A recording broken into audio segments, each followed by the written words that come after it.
this video, I want to offer my interpretation of the nature of friendships and offer a few tips regarding how you should deal with friendships. I know that YouTube is probably already overflowing with content along the lines of how to make friends, how to maintain friends, how to deal with frustrations in friendships or situations where you're drifting apart. However, I noticed that most of these videos are deficient in one aspect. They tell you how to better make friends and maintain friends, but they don't really tell you about what is the nature of a friendship and why we want to make friends to begin with. They kind of assume that everyone wants to make and maintain one uniform type of friendship that is what people typically consider is good for you. And for my video, I want to concern with these deeper questions such as why do we care about making friends and what is the very nature of this thing called friendship? This is of course just my very subjective interpretation, and the structure of this video will be a bit loose, a bit of like say as I go. And of course, it is definitely possible that I change my view on the topic like a year or two later, but this is just what I think right now. And I do hope that what I will go on to talk about will be of interest or some help to some people.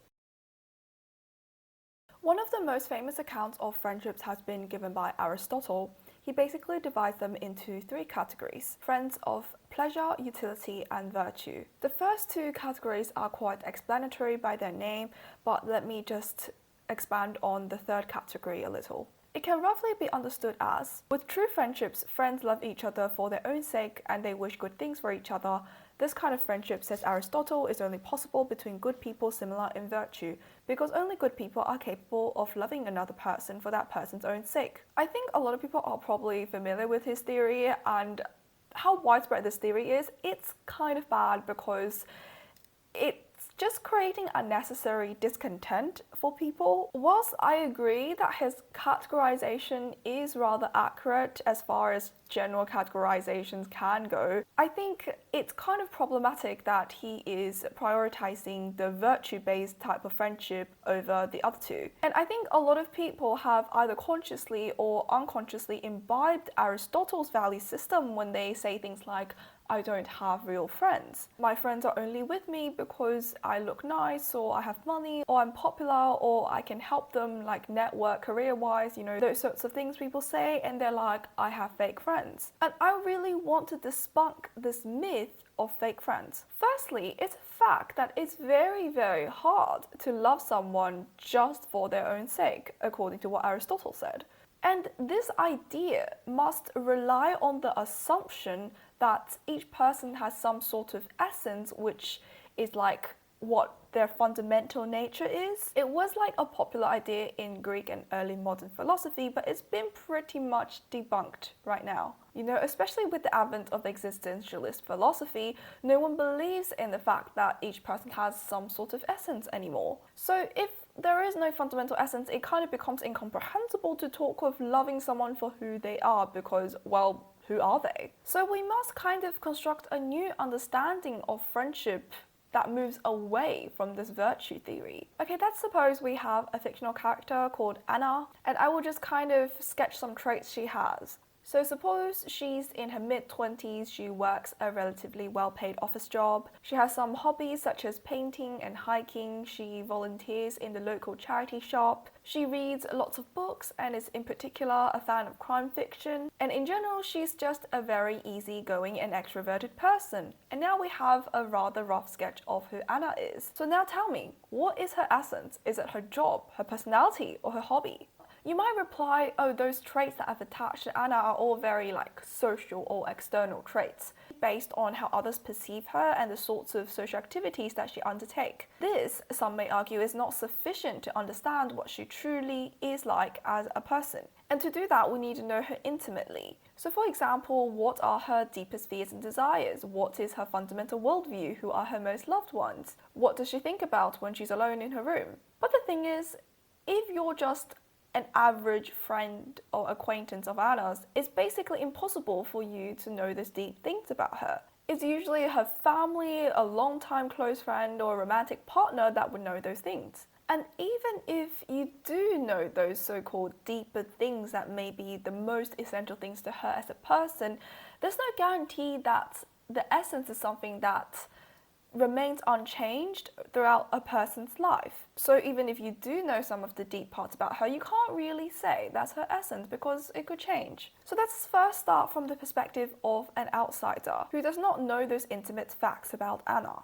How may this person, let's say Mark from her workplace, or Caroline from her charity shop, or John from her hiking club, meant to be friends with Anna? Well, of course, they can only be friends of benefit or pleasure. So for example, Anna may be a very efficient and easygoing worker. She could be a very enthusiastic volunteer who always goes above and beyond her duties. She can be an interesting companion to lead conversations with when you're hiking. These are all the different lenses through which people can perceive Anna. And note that I have used positive traits only because it is of course positive traits in other people that make us want to be friends with them to begin with.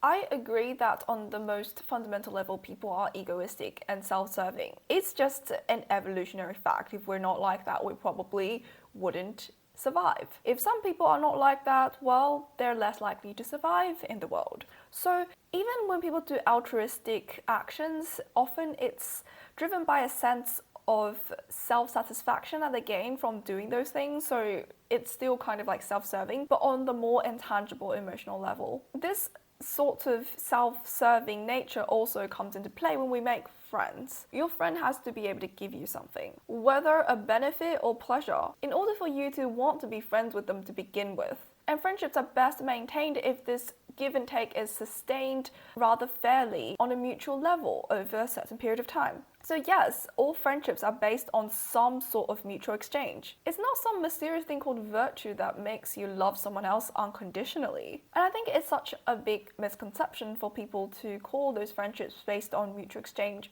fake. As if this person only wants to be friends with me because I am so and so, or they want such and such from me. It's such a futile complaint because there's nothing negative about these sorts of scenarios. It's just in the nature of how people interact with each other as a society. Another reason that people typically give for calling these friendships as fake is because if they're founded on that person's wanting something from you, then the moment you lose that thing, they're gonna betray you, very likely. But I honestly think the betrayal argument is so trivial because any person can betray you for any reason at any time. Even if they sincerely loved you holistically, they could still suddenly decide to stop loving you like that one day and betray you. So the reason why they choose to associate with you to begin with literally has no impact on whether they betray you or not. Like for example, would you be friends with your friends at all if you didn't speak their language? If you do not enjoy a single social activity that they enjoy doing? If you didn't end up being at the same school as they went to? The thing is, it's all based on contingent characteristics that people become friends with each other. So there's nothing wrong with your friend wanting to be friends with you because you guys share some contingent characteristic or they like that contingent characteristic about you. When people complain of their friends not like really loving them for who they are, like ask yourself, what is this fundamental essential thing that constitutes who you are? Like, can you even name it yourself? So the next question becomes, does Aristotle's friendships of virtue exist at all?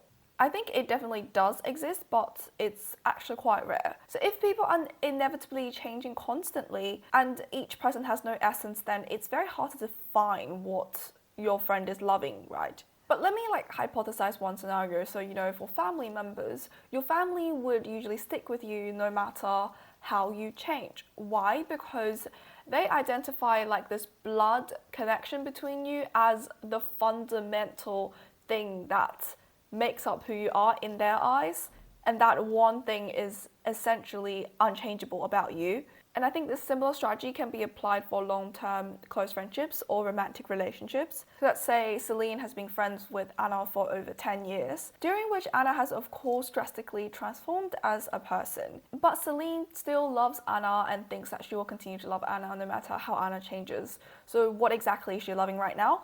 I would say it's sort of like she abstracted out a concept called the person Anna. It is this concept that she is faithful towards. And as long as Anna does not change so drastically, like, suddenly lose her memories over time, as to be able to completely overturn that concept of Anna in Celine's head, then it's unlikely that Celine will suddenly stop loving Anna. This form of abstraction is only possible because Celine is very close to Anna and thereby has access to a big range of characteristics which make up who Anna is as a person. It's important that the base upon which she is creating this abstract Anna has to be big enough. So the space could be like everything she knows about Anna and all the memories they've had together. This is because in most circumstances, a person can only change incrementally at a time, right? People normally do not lose their memories overnight. So there will always be, at any given time, sufficient aspects of the old Anna which has already been incorporated into Celine's abstract Anna, whilst other parts of Anna change. And it's upon that basis of familiarity that Celine can continue to incorporate parts of the new Anna into her image of the old Anna, and it's kind of like, cell decay. You know that all the cells in your body gets replaced every 28 days. And the thing is, your cells don't all die at the same time because otherwise you will be dead. They do it gradually so that like 28 days later you kind of still are you. And this sort of continuity of identifying a person is kind of the same. Why can't all friendships be like Celine and Anna? Well, there's a simple answer to this question, which lies in the physical fact that people have limited time and energy. They just can't be close to everyone. But let's say someone desperately wants to acquire as many close friends as possible and will devote all of their time and energy to doing this. Is it possible for this person to become close friends with every single friend around him? Well, I don't think it's possible, and in fact neither is it desirable. And in order to make my argument, I will go to a philosophical article first. Recently I read an article called Concealment and Exposure by Thomas Nagel. Its main goal is to argue for the necessity of privacy for each person in order to retain a good balance between concealment and exposure in our society. He believes that concealment and reticence is the essential condition for civilization. Here are some quotes that embody his case quite well. Concealment includes not only secrecy and deception, but also reticence and non-acknowledgement. Everyone knows that there is much more going on than what enters the public domain, but the smooth functioning of that domain depends on a general non-acknowledgement of what everyone knows. Each of the multifarious individual souls is an enormous and complex world in itself, but the social space into which they must all fit is severely limited. What is admitted into that space has to be constrained both to avoid crowding and to prevent conflict and offense. So we have a general case for why it's unrealistic and bad for everyone to be completely honest and open about everybody else. It's practically impossible to squeeze all aspects of all people into the public sphere. It will, furthermore, also be undesirable because it's conducive of conflict. However, another potentially dangerous consequence is this. The more crowded the public arena gets, the more people want to control it. So let's suppose we have a fishing club in which members hold diverse political opinions. But, for most of the time, because it's a fishing club, what they do is they go fish together, and when they're fishing, they talk about the fish that they've caught, the different species, the weather, their families, what they do on weekends, that sort of very friendly, neighborly, unharmful things. However, if suddenly there was this doctrine in the club where members have to expose every aspect of themselves for each other, and they start to talk about other things such as their political views, there's going to be a problem, because there are bound to be some members who hold rather extreme views and some other members who think that certain members' views are so bad that they must be corrected. This attempt to mutually control each other in fact reduces the general freedom of a given member, because some members would constantly be subjected to other members' attempts to change their political views or prevent them from advocating for a political cause that they sincerely believe in. So now let's go back to our imaginary person. I suppose we'll call him Fred. Fred wants to be close with everyone, and now we can see why it's just not a good idea. It's just part of the diverse nature of human beings that we're bound to disagree on many things. And some people may hold so strong an opinion on certain matters that they want everyone else to conform. Think about it, why do we fight with those closest to us? Because they know the most about us, and therefore they have this biggest pool of topics upon which they can kind of sum up a disagreement with us, and therefore fights occur more often. And also, when you're close with someone, people tend to get this sense of natural entitlement to people they're close with, that they want to influence and control that person. If Fred is close to everyone, he will literally be quarreling with everyone constantly, and that's just not desirable. Our personal freedom really depends on a large part upon aspects of our lives that are not shared with the majority of the people we know. So no, we shouldn't try to have as many close friends as possible. Now, the last part, I wish to give some general advice on, well, some very common friendship troubles that people typically report. The biggest factor behind various frustrations that people experience in their friendships is the imbalance between two parties' expectations on their closeness or commitment. Some manifestations of this imbalance may take place in the form of the following scenarios. I think she's my closest friend and therefore I invited her on a holiday trip. But she's actually made holiday plans with another person whom she probably thinks they're closer, and, well, I'm not included in her plan at all. I thought I had a friend whom I felt close enough to, and I asked him to come and help me move my house. However, he seems very reluctant. Well, a more extreme scenario, probably a bit more common, typically among girlfriends. Some girls expect to do like almost everything together with their best friend, and I think this is probably a very schoolgirl scenario. If I want to go study at library, if I want to sign up for yoga class, I ask my best friend. However, she seemed reluctant to come and join me, and I also found out that she's planned activities without me and without telling me. Regarding the sort of imbalance in expectations, I would honestly just say, please don't fuss or feel upset over it. Some people see this sort of imbalance as a sign for them to devote extra effort into maintaining the closeness to make their friend match their expectation. And I think it's honestly quite silly, because people are autonomous human beings. They have their own wills and desires and their own priorities. You can't just try to make someone's priorities align with yours simply because you're friends. So there are two ways you can kind of react. Firstly, if you think this imbalance is really bothering you, then give this person less attention. It's the same logic as if you kept applying to one job and you kept failing, maybe apply to another job. The second way of treating it is to tell yourself that how much attention that you're giving this person is sort of your own decision. Dissever the link between how much you give them and how much they give you. Just treat them however you want. Do not make their place in your life tied up with your perceived place in their life, and I think it just makes your life a lot simpler.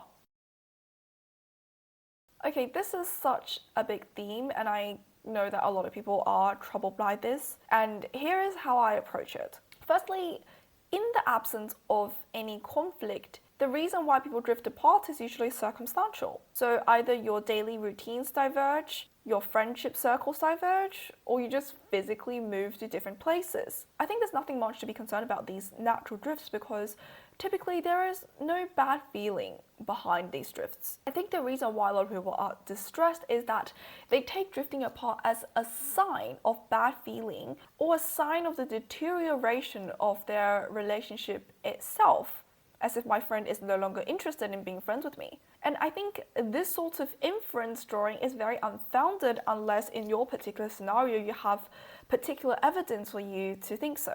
Think about it, people have limited time and energy. So suppose I really like reading. I read a lot during the holidays, I finished a book in 3 days.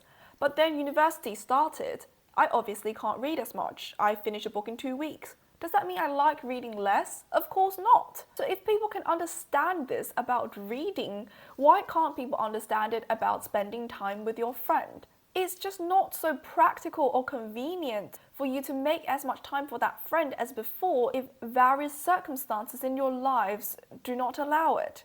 It doesn't mean that your friendship is on the verge of collapse. If you would like to preserve that friendship, actively keep in contact and try to arrange to meet each other at regular intervals to update each other on your lives.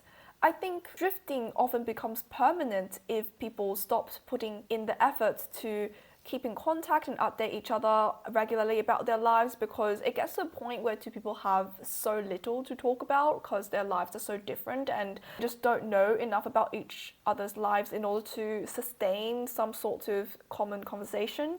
But if you do have a sort of regular way that you communicate with each other, I think despite the fact that you may be seeing each other at long intervals, you will feel just as close to your friend every single time you see them. There isn't much to say about this. Everyone around you probably already have like loads of judgmental opinions about you running through their heads all the time. They've simply turned it into sound, that's all. It's no big deal. People should just normalize the fact that humans are opinionated and other people are just going to be prejudiced against them. It's a fact of life. So here is a wrap. Please let me know what you guys think about the topic of friendships. And as I said, this video is a very personalized set of advice. So if you have any questions about anything I said, feel free to ask away in the comments. Thank you so much for watching.